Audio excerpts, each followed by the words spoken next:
The Hakumen Uno's next wicked scheme involves disguising herself as Jie Mei and inciting Atsuzawa of the Hakumen Unit to destroy the underwater pillar, which would theoretically kill the Hakumen Uno for good.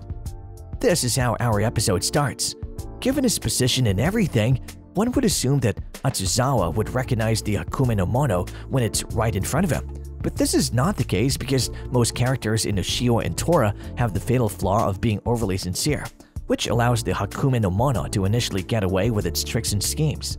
The Hakumen Uno, an irredeemably evil creature, would be a two-binary antagonist in other shows.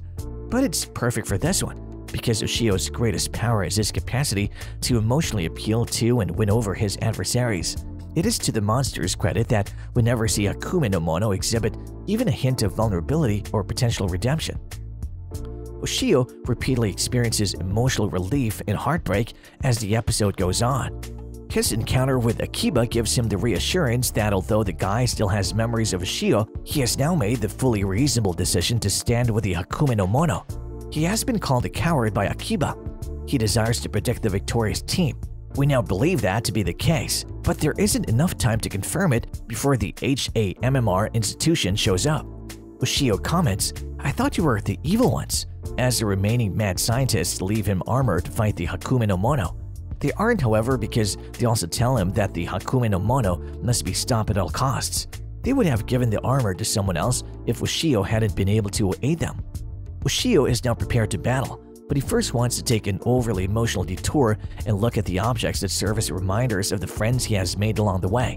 Yet, another illustration of how he wears his heart on his sleeve. Naturally, there isn't much time to relax because laser yokai have been following them. The way this program combines science and the paranormal for exciting action never ceases to astound us. When these untamed adversaries take down the as-if-used tower, Tora receives some Taken armor of his own. Ushio checks out his armor, which has amazing effects. We wouldn't be willing to put an armor constructed from faces that strangely resembled mine, strokes and all. It's a true level-up episode that highlights Ushio and Tora 2.0's advantages. The success of Ushio's charm is discussed in the first half of the episode. Two submarine operators immediately trust him when he says, "I saw that serious expression in your eyes," even though the Hakumen Unit might not. They act as though Ushio is holding them prisoner, which is a rather hazardous approach for this genuinely likable man. Asako is powerless in the face of his attraction. She makes it to Ushio's submarine with the help of the HAMMR Institute while still wearing her hospital bandages, just in time for a heartbreaking farewell. This tsundere is all there without her recollection, and it has the same effect on Ushio.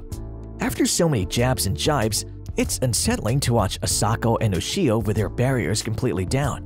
Even though it is heartbreaking, Asako is unable to convince Ushio to stay because, like the submarine man, she's rendered powerless in the face of such tenacity and unwavering decency.